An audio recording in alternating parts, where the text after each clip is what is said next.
All right, we are at 2 o'clock and we have a few participants joining us today. Good afternoon, everyone. Are we ready to start? All right, I see some head nods and thumbs up from Marcie. Thank you, Matt.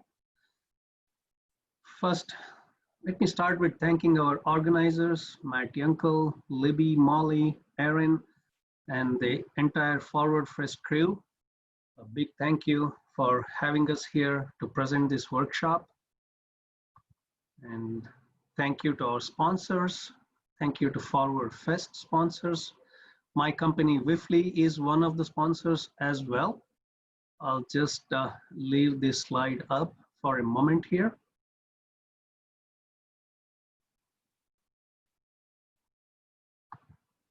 And thank you to the event sponsors.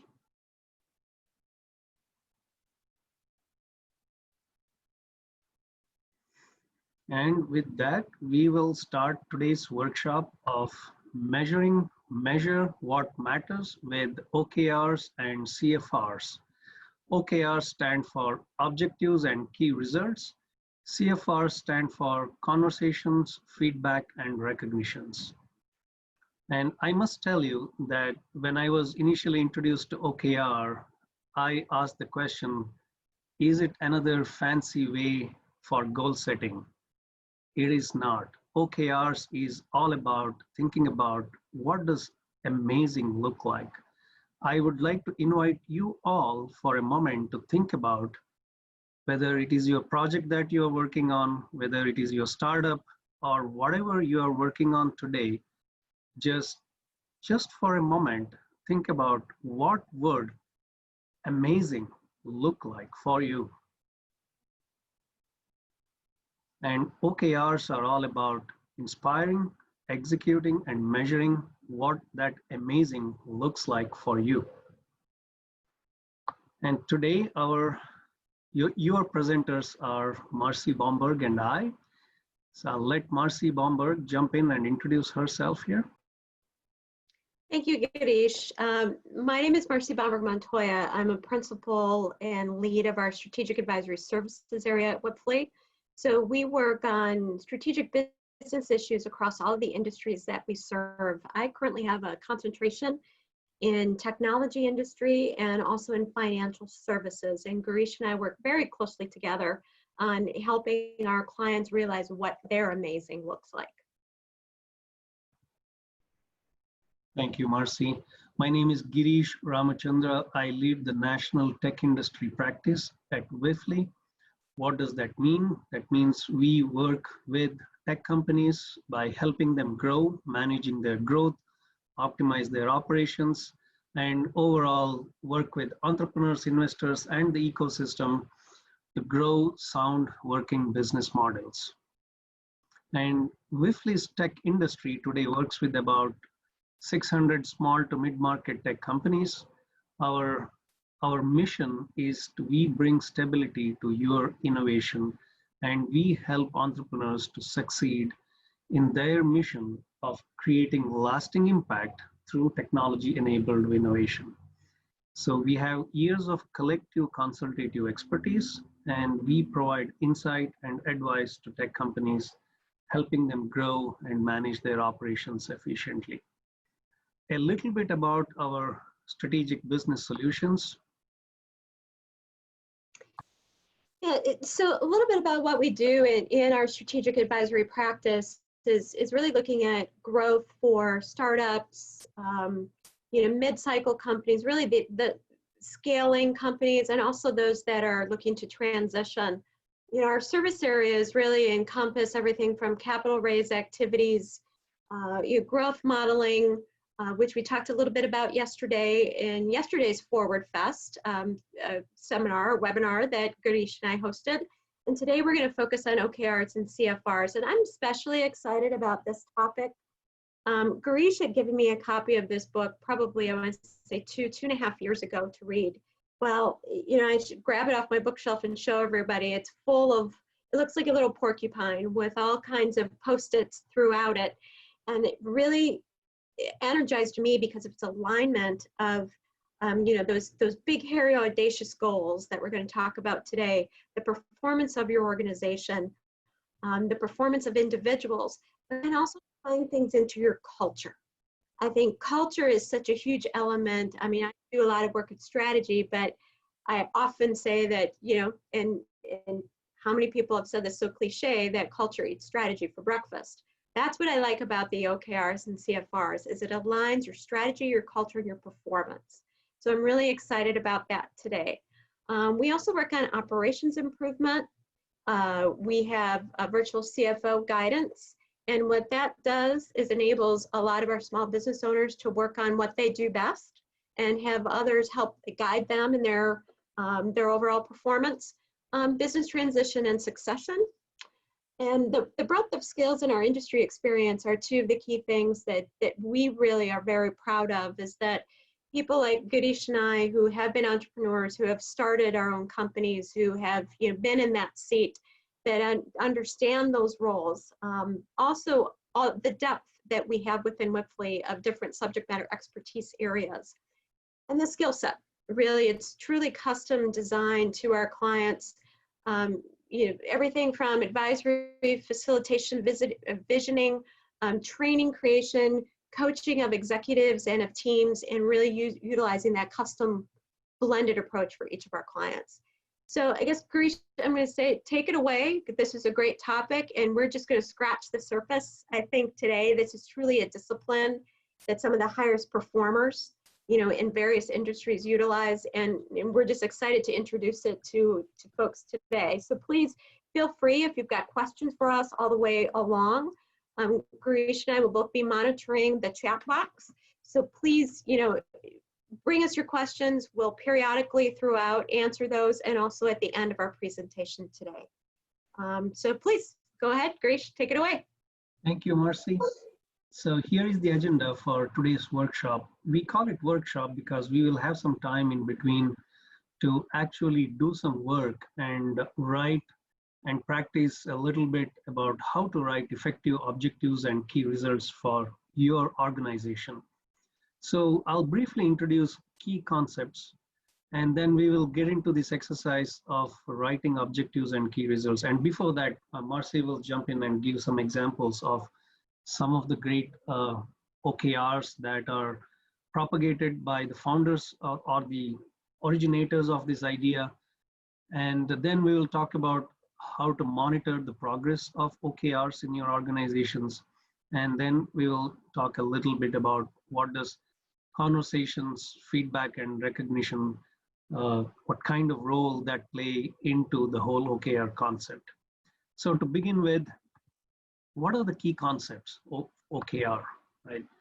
So let's first understand what objectives and key results are. Let's unpack the OKR. There are two distinct terms, objectives and key results. Let's unpack that a little bit. And then we will talk about what is the methodology to create OKR and what are the key differentiators of OKR compared to our traditional goal setting. And there have been many goal setting methodologies that have come by in the past 50 to 60 years. And what are the superpowers of OKR? So we will briefly touch upon these four key concepts. The concepts of OKRs was originally started by Peter Drucker in 1954 in his book, in his chapter of Managing by Objectives. And later it was extremely well implemented. It was refined and implemented by Intel, by Andy Moore. And then it was taken and refined further and implemented by John Doerr in Google. And Google started in a garage with OKRs. And today, every one of 60,000 or so employees in Google have their own objectives and key results very well aligned with the organizational objectives and key results. Some of the organizations using OKRs today are Intel, Google, Walmart, Facebook, Twitter, and Shopify. Well, the list goes on, and many of the Silicon Valley tech companies are using OKRs as a key framework to achieve and manage their growth. And as I said, OKRs stand for objectives and key results. They are essentially a tool to create alignment and engagement around measurable goals. And they are a collaborative goal setting practice for companies, typically happens in collaboration with your teams. And the key difference between objectives and key results is that objectives are memorable, qualitative descriptions of what you want to achieve, and key results are a set of metrics that measure your progress towards the objective.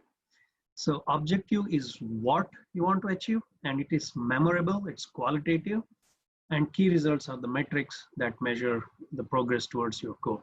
So that is OKR in a nutshell. For example, objectives, what is to be achieved? Put a man on the moon by the end of the decade. So it is short, inspirational, and engaging. And this is very important to observe here. The objective here is put a man on the moon by the end of the decade. And some examples of key results of this objective is build a lunar module weighing under 40,000 pounds by December 1965. We'll dwell a little bit more into it when we give some more examples and when we actually get into some practice of writing an OKR. And before doing that, a little bit about the OKR methodology. It's rooted in collaboration and transparency. What does that mean? So typically OKRs are written in collaboration with your in collaboration with your team, and it is transparent each and everybody in your organization. Everybody in your organization should have access to somebody else's OKRs. And it kind of creates this alignment among employees' goals and activities to the business priorities. And it also increases cross-functional coordination. OKRs must enable uninhibited pursuit of greatness. What does that mean? The objective has to be a big, hairy, audacious goal, what Jim Collins calls the BHAG. And it requires a sound judgment, strong leadership, and a creative workplace culture. Alternatively, one of the ways to get to a sound judgment, strong leadership, and a creative workplace culture could be to implement a OKR framework. The implementing OKR framework demands rigor, commitment, very clear thinking, and intentional communication. It's not that the communications are optional. Implementing OKR framework have to have communication with your team members. And it gives us a framework for a managed and updated thinking and communication with a regular cadence. So what are some of the key differentiators of OKR from our traditional goal setting frameworks and methodologies? So 4 key differentiators, and these are easy to remember, especially if you're a software developer. You have heard about Agile, and one of the key differentiator of Agile is it enables you to frequently adapt and respond to change. And so does the OKR. It enables you to frequently adapt to the changing marketplace conditions. Transparency, it creates an alignment across the organization, not just in your team, but as we will see with some examples, it also creates an alignment between cross-functional teams. And aspirational, it really encourages you to think the way you work to reach your peak performance. So it encourages you to think what are your stretch goals. It encourages you to achieve more than what you think you can. And it's bi-directional. It's simultaneously bottom up and top down to add value at all levels. So there has to be a collaboration from the lowest member of the team in terms of the hierarchy, and also the topmost leadership in your organization if you look at the org chart. So these are some of the key differentiators of OKRs. And what OKRs are not. OKRs are not your New Year resolutions that you set up and maybe forget after February. And OKRs are not laundry list of things to do. And OKRs are not set in isolation. What are some of the superpowers of OKRs? So by setting up OKR, you get an extreme focus on your priorities that matter the most. And it avoids noise, avoids clutter, and it helps you not to overextend yourself in activities that are not priority to your inspirational and aspirational goals. Again, this has to be another superpower. It aligns your work to team efforts, departmental projects, and the overall mission, because there is a regular cadence and managed communication across your team members, and there are quick check-ins on a daily, weekly, monthly, quarterly, and on an annual basis. As we would see, I'll suggest some suggested cadence for the long-term check-ins and the short-term check-ins. But because of that, it aligns your work to your team efforts. Again, as I said, these are not like New Year resolutions. So you got to commit. There is a social contract, and it drives pursuance. So there is once you set your objectives and once you set your key results, and how do you measure that? There is a commitment across the organization. And there is a three-phased assessment process for each OKR. That is, there is a setting up of the objective and key results, execution, and reflection. And it could happen every week. There is a way to change your objective in a way based on the market demand and change your execution methodology. So the three-phased reassessment process helps you to track your objectives and key results effectively. And OKRs stretch, they motivate you to do more than you thought that is possible to your organization. All right, so time for a quick polling question here. Let me see if, so the first polling question we have here is, what is a key differentiator of OKR? I'm going to launch polling.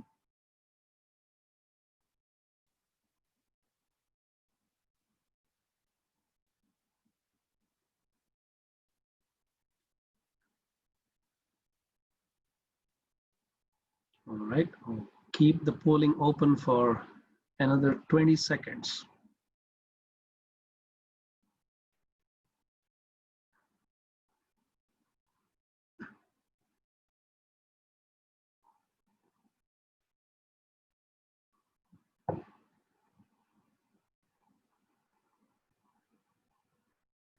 All right, 3, 2, 1, last call for the poll, and done.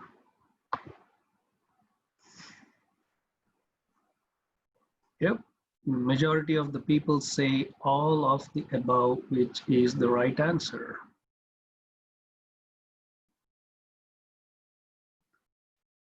All right, with that brief introduction, let's get into how do we write effective OKRs? And this is the crux of this session. So we could spend some more time here. So there is a structure to write effective OKRs, right? So as we said, objective is a memorable qualitative description of what you want to achieve. So keep your objective short, inspirational, and engaging, and it has to have a transformative verb in the beginning. Like transformative verb could be, it could be something like deliver a memorable product launch in the upcoming quarter. A transformational verb is deliver. Big picture outcome is memorable product launch. A deadline is in the upcoming quarter.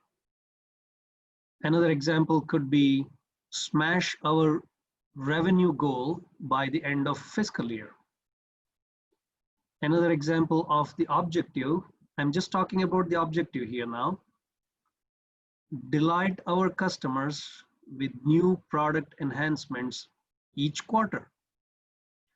become one of the world's most admired companies in the next 3 years, become the highly ranked place for work in Madison by 2021, by June 2021.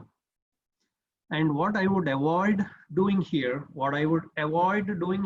is to use words like, in terms of transformational verb, do not use verbs like continue or maintain or remain. These words are more like they help you to remain in the status quo, but they don't really help you to do something big, hairy, and audacious.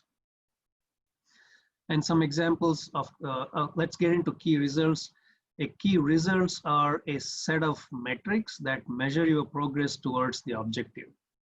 So key results are either project-based, critical milestones, or outcome-based quantitative measures. So I'll give one example of this, and I'll let Marcie give some more examples in a bit. So here is an example. Develop a world-class team that exceeds customer expectations by,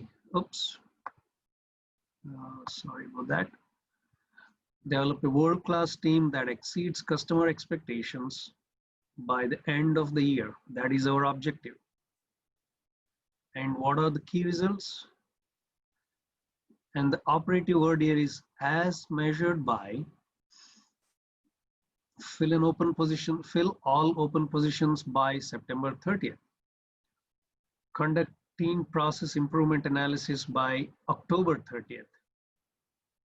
Now think about your writing this objective today as of August 18th, and you are saying that I will develop a world-class team that exceeds customer expectations. So the transformative verb here is I will develop, and the memorable event is the world-class team that exceeds customer expectations, and the deadline is by the end of the year. The key metrics here are as measured by, fill all open positions by September 30th, conduct team process improvement analysis by October 30th, and let me just draw your attention to the last two.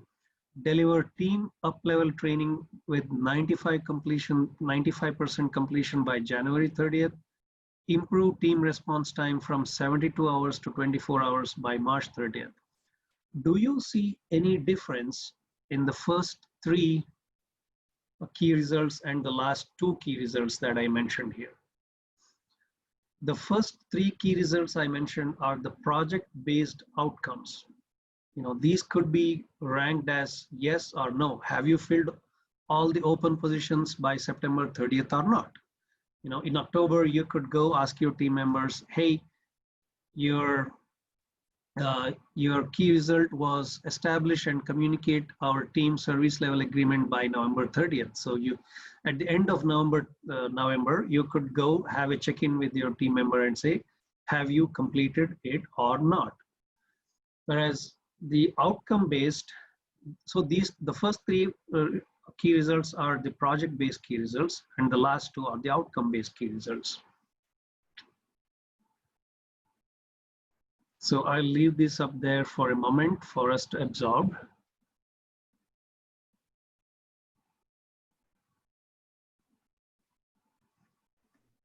And Marcie, would you like to give an example now, or should we wait? Okay. I think two examples that I think show you how wide these can be utilized and the different kinds of organizations that utilize this whole thought process.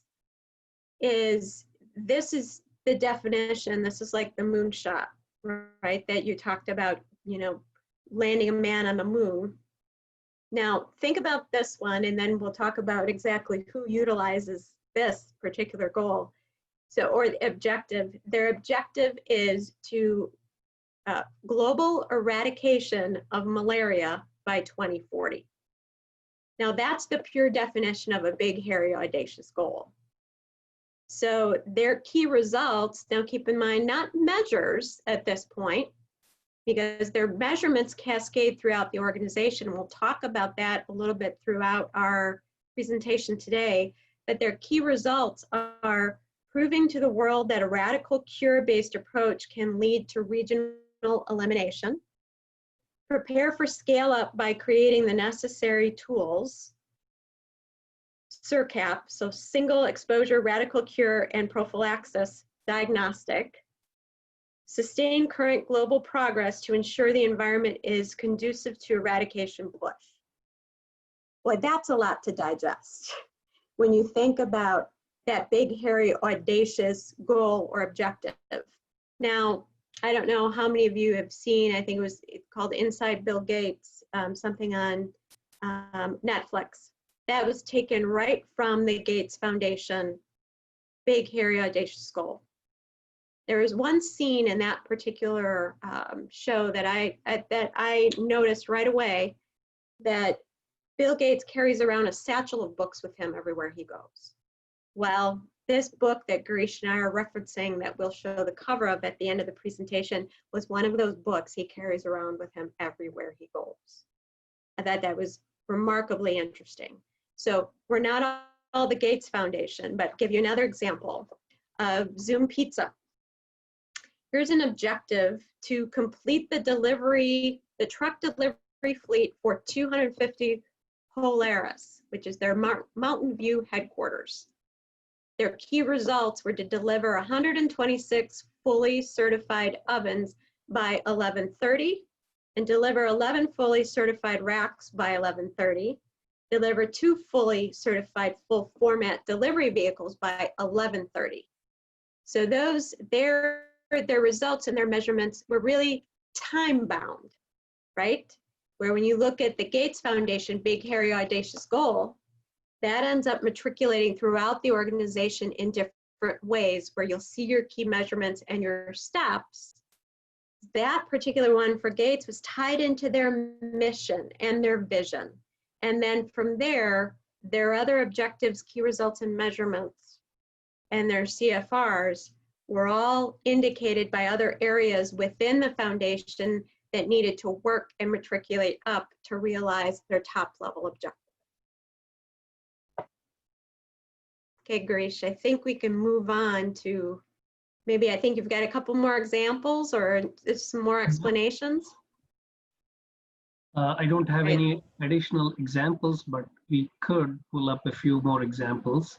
But Sure. I was wondering, maybe we could practice a little bit with with everybody in the room, and maybe we will take maybe 3 minutes for everyone write an objective, and maybe I could invite a few to share your objective on the chat window. Or if you want to just talk about it, unmute yourself and. Okay, I'll give you, as we're talking about this, Girish, I'll give you another example of another nonprofit. So this is Bono's Foundation. Mm-hmm. One of their objectives was to proactively integrate a broad range of African perspectives into one's work, align more closely with African priorities, and share and leverage one's political capital to achieve specific policy changes in and toward Africa. So when you're talking about here a memorable qualitative description of what you want to achieve, that was, you know, very inspirational and aspirational. That's what I often talk about with my clients, is these are meant to inspire and something you are to aspire to be something that is not necessarily easy to reach, but not impossible to reach also. Yep. Thank you, Marcie. So we will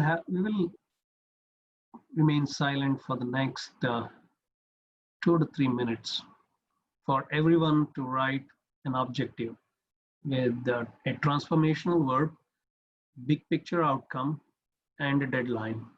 And the guideline is on your slide and on your screen.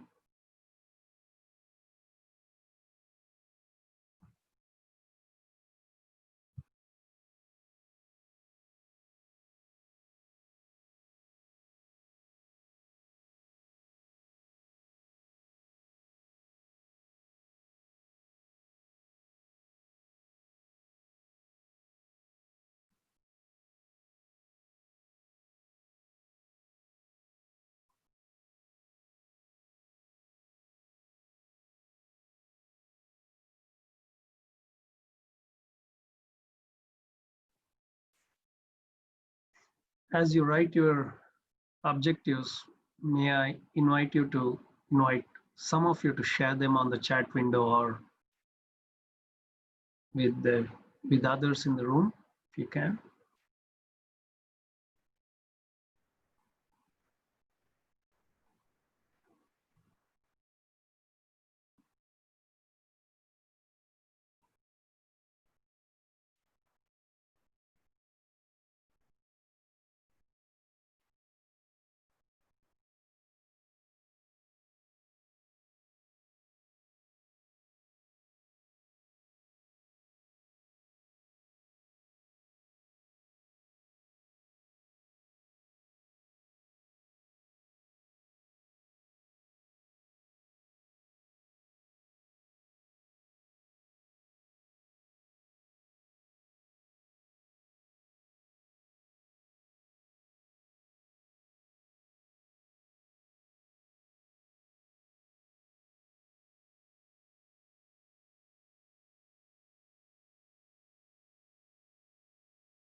I think, Girish, we've got a couple popping in.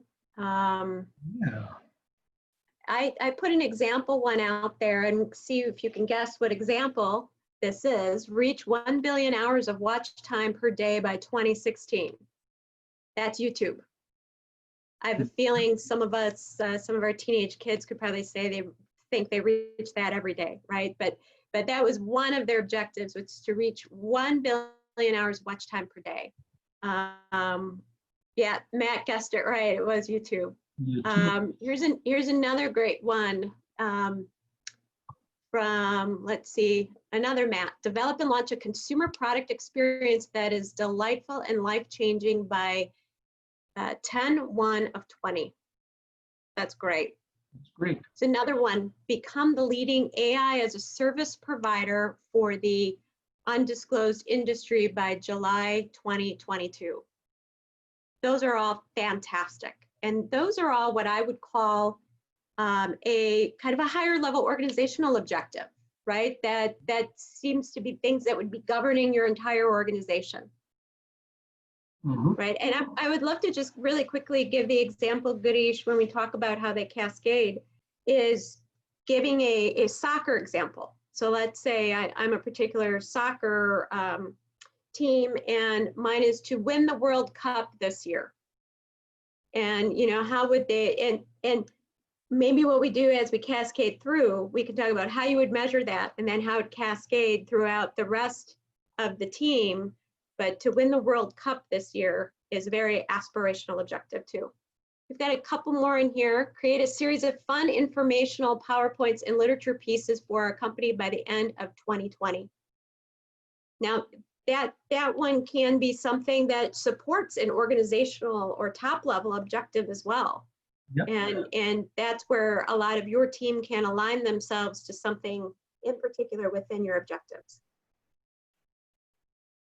Some excellent objectives here. Can we also practice a little bit of writing key results? May I invite you to write key results for these objectives? And just a quick reminder, key results are a set of metrics that measure your progress towards the objective. So key results are either project-based critical milestones. So you could have an ideal OKR should have 3 to 5 objectives. So you could have either project-based critical milestones or outcome-based quantitative measures as your key results. So let's give everybody 3 minutes. Marcie, is that okay? Sure, and I'll give the example to build on the Win the World Cup.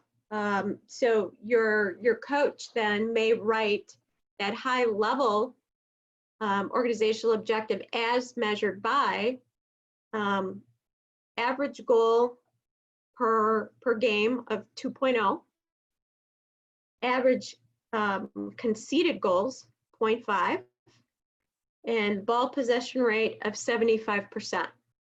So these were key measures that would arrive at that if we do this every game, it should get us one step closer to winning the World Cup. So those would be some key measures.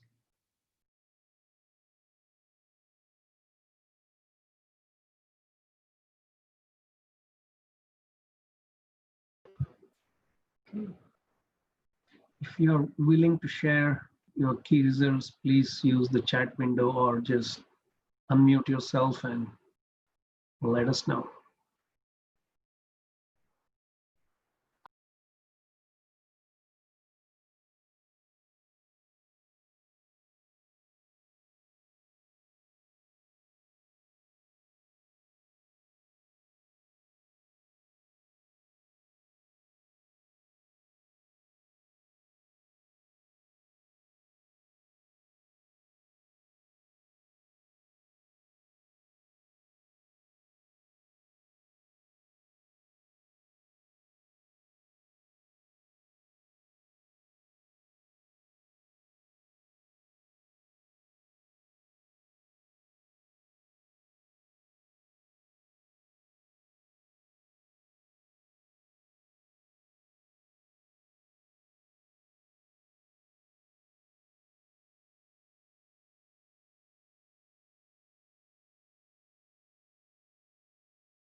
I think sometimes the measures are hard to, Girish. I put a real example of a client that I had who one of their main objectives was to be, the employer of choice. And I'm just using Dane County, but it was a different county, as measured by. And so, they come up with that high level of, we want to be the employer of choice in our county by, and they had actually set a goal of from a 5-year period of time.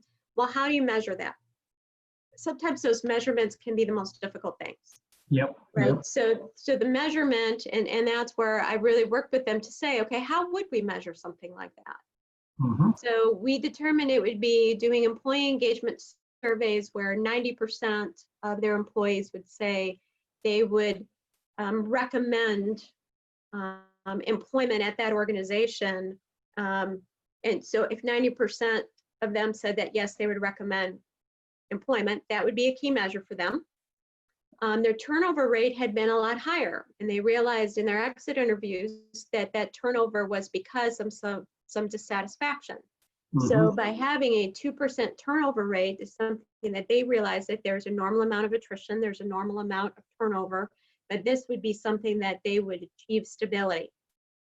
And all open positions filled, meaning how able are we to take those key strategic positions and actually have referrals, have them be filled, and not have vacancies. So those were the measures that they came up with.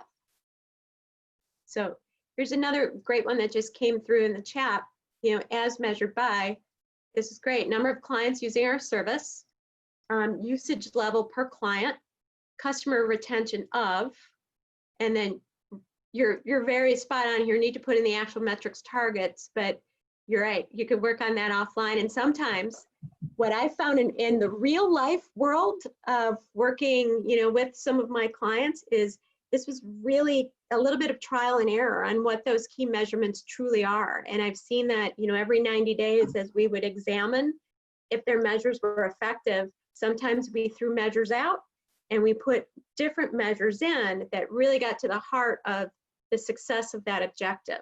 So you can't be afraid. I think that's one of the key things, Girish, you and I have seen working with clients, is don't be so tied to these. Don't be afraid.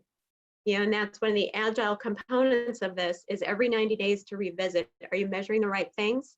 And if you didn't achieve your goal, feel comfortable rolling that into your next 90 days and possibly tweaking what those measurements are.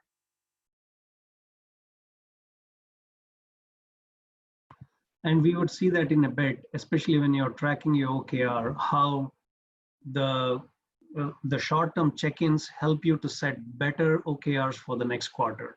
So we will get into that right now. So there are some great examples here, and it's time for another quick polling question. And the question here is, what is missing in this OKR? I would like my mobile app to have 10,000, 100,000 downloads. So I'm going to launch the polling question.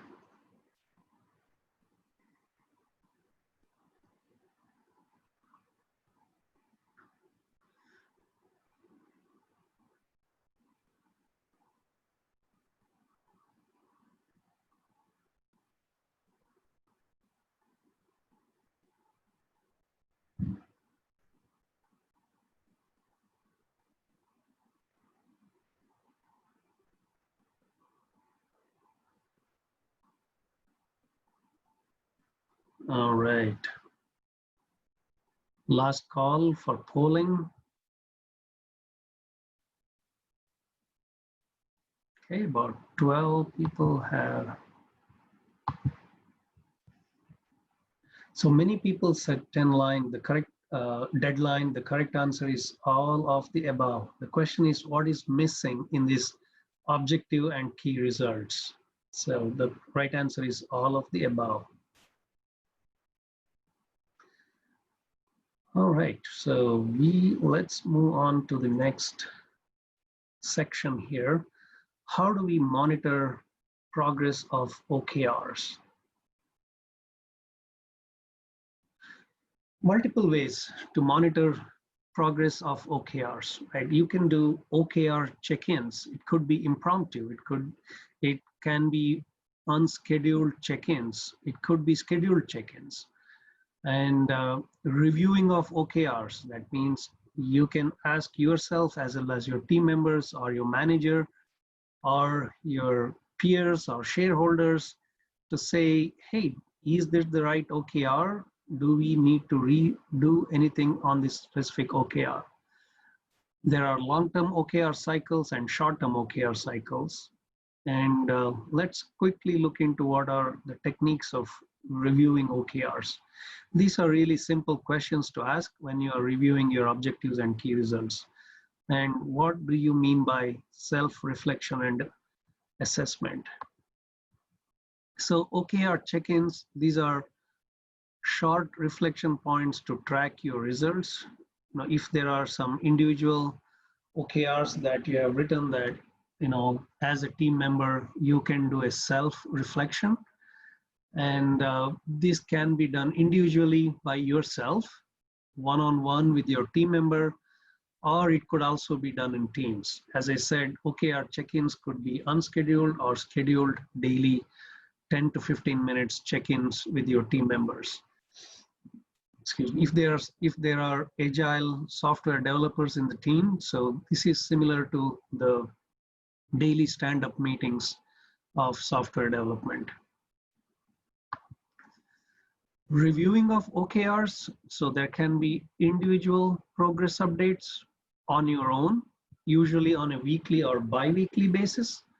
There are systems today.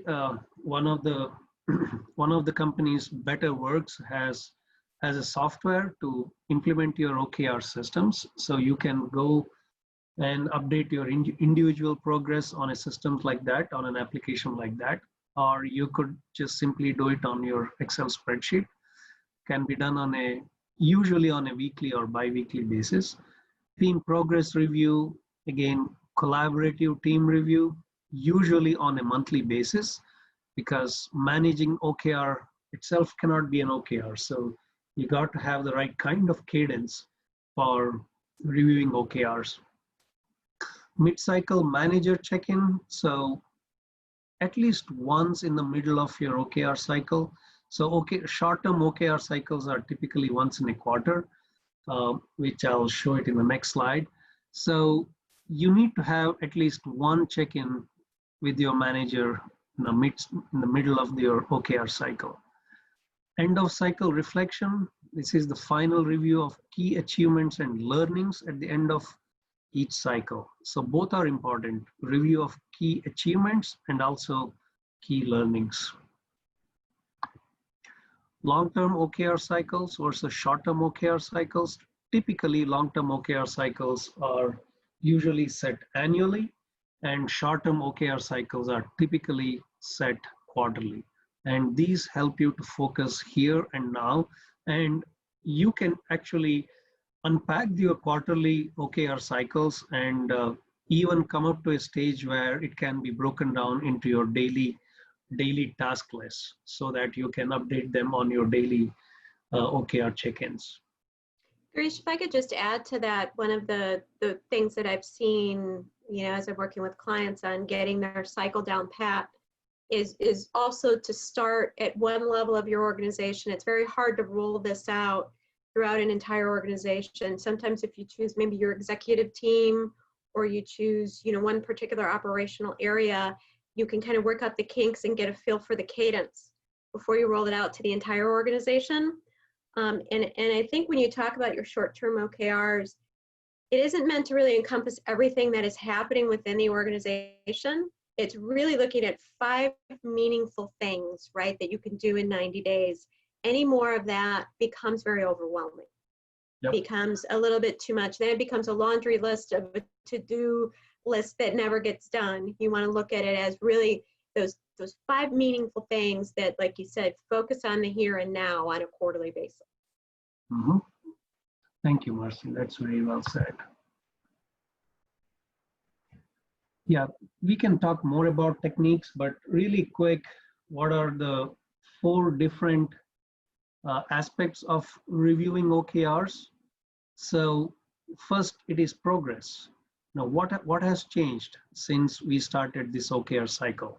Now, what is the progress that you have achieved or not? And again, check on the confidence. How is your outlook? Are you still be able to achieve this OKR? Or would you be able to achieve 80% of this objective, 70%?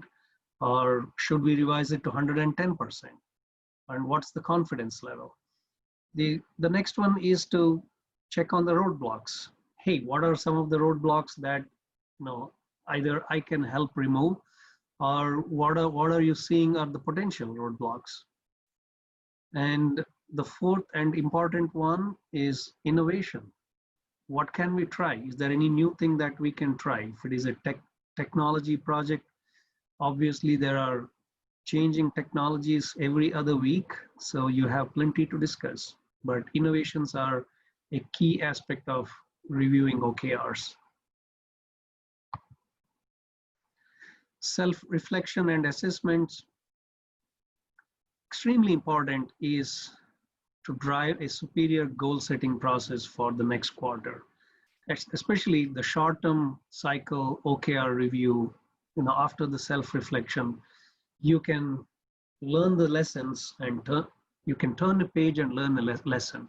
So you can drive a superior goal setting for the next quarter and facilitate the process of continuous improvement and learning. And some of the tools like BetterWorks obviously help.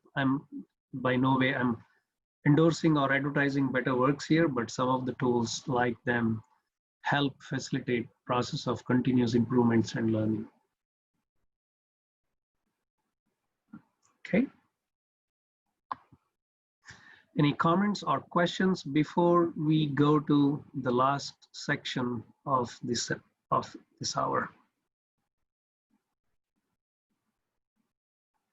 I'm just watching my chat window here.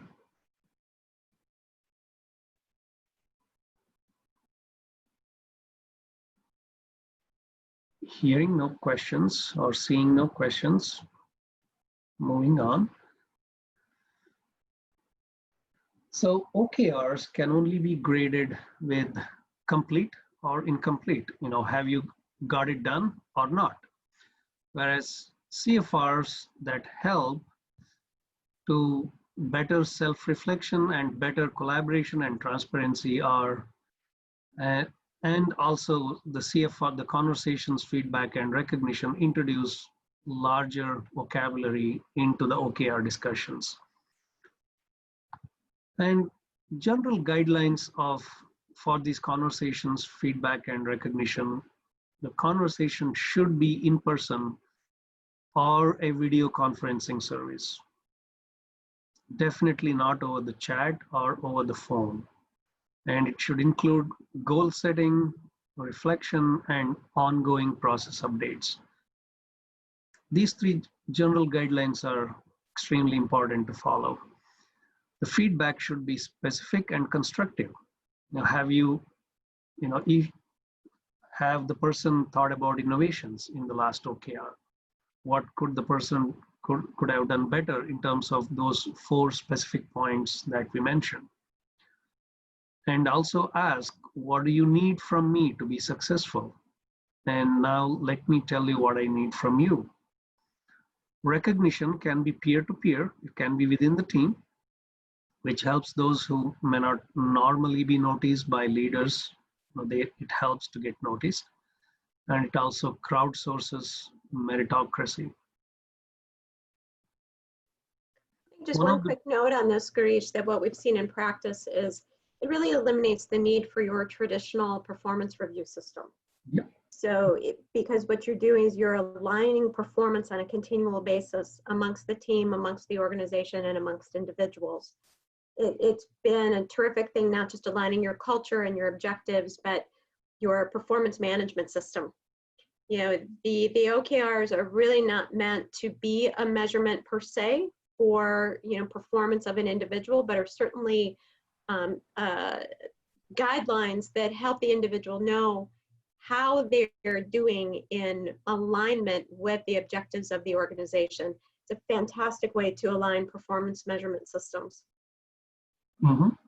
And John Doerr, who wrote this book about OKRs, says, don't connect your OKRs and CFRs with your compensation. That's entirely a different conversation. What are some of the good questions to ask for conversation and feedback? How are your OKRs coming along? Simple, easy, and non-threatening. What critical capabilities do you need to be successful? Are there any blockers that could stop you from attaining your objectives? And importantly, what OKRs need to be adjusted or added or eliminated in light of shifting priorities? It could be a shift in the market demand. It could be a shift, could be a significant change like the one we are seeing right now. It could be anything. So OKRs sometimes need to be adjusted or added or changed, eliminated. Right, with that, I will really quick, this is about our firm. We are one of the top 20 among America's 100 largest public accounting and consulting firm. Firm Wifley has over 2,000 associates and 250 partners. As some of you may know, we serve more than 60,000 clients across the nation. In the United States, we are in 11 states, and we have 2 offices in India, in Pune and Bengaluru. And your presenters. And this is the book that Marcie and I were referring to. And this is a suggested additional reading for OKRs and CFRs. We really scratched the surface today, Girish. I mean, this is a very wonderful system. Just a quick anecdote, and we can open up to see if there's any questions. I had a client that was struggling with a toxic culture and aligning his strategies, and he said, there's no way for me to really be able to get the leg up on my strategies and to realize my objectives without aligning my culture. Gave him this book to read. He came back to me. He ended up buying a copy for every member of his board and every member of his team. And we went through this process of aligning his culture and his objectives. Now, a year later, he started with his executive team, continued to roll it. Now, if you look at employee engagement that he measured at the beginning of the process was a 2 on a scale of 1 to 10. At this point, he's now at a 9. I mean, just a huge shift in culture and success in the course of a very short 1-year period of time by reading the book, understanding the methodology. And they're a very small organization, so they've been tracking things on a spreadsheet and, aligning everywhere from the bottom up and the top down. So the top objectives, and then those that are in the base of the organization came up with some objectives as well.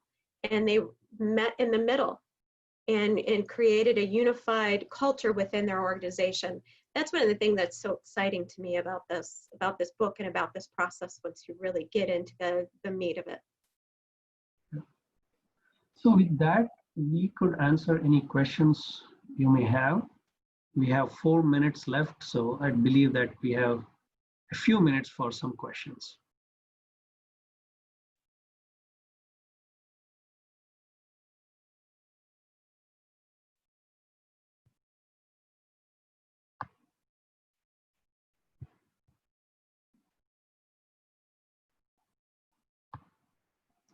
All right, seeing no questions, no additional questions in the chat, I think we are done. Oh, there is a question here. Sorry, I jumped. So the question here is, I'm curious as to why you recommend a disconnect between the OKRs and compensation. One might suggest crafting individual goals and objectives for the compensation system to support the OKRs. Yeah, it's a great question. So here is one thought process around it.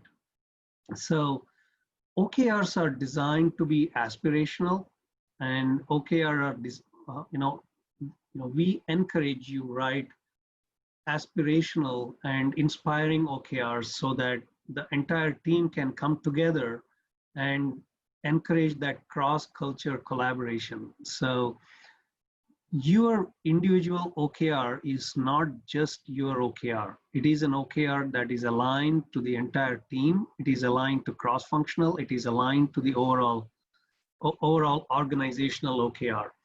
So one of the things that that is recommended in designing this OKR is, even if you are able to achieve about 70% of your objective, it is considered to be successful. So there are a lot of qualitative aspects of this OKR that go into designing this, and that is exactly the reason why it is not recommended to connect OKR to compensation. I think one thing that I would add to Girish is that many OKRs, as you mentioned, they're stretch goals, right? And not always achievable in the time set. So the idea is not to discourage anybody. It's more of an overall, I don't want to say a measurement for the organization, but something to align people's work to the organization as opposed to a measurement of an individual's work. So it's more of aligning our work and how we performed. Our goals are aspirational and inspirational, but not always achievable in the time frame allowed. Yep. The moment you connect something like this to compensation, it's likely that you would see sandbagging. I think everybody knows what sandbagging is, Girish. That's absolutely right. Yeah, they won't be inspirational or aspirational. They'll just be, what do I need to do to make my bonus for the year, right? Yep, exactly.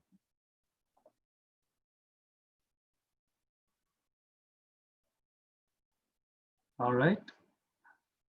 We are at 3 o'clock, and please feel free to reach out to us if you have any additional questions or comments or thoughts. Here is our contact information. I'll leave that on the screen for a moment before we close out. Once again, thank you, Forward Fest, and thanks for all the organizers. And with that, I'm going to close the session. Thank you. Thank you.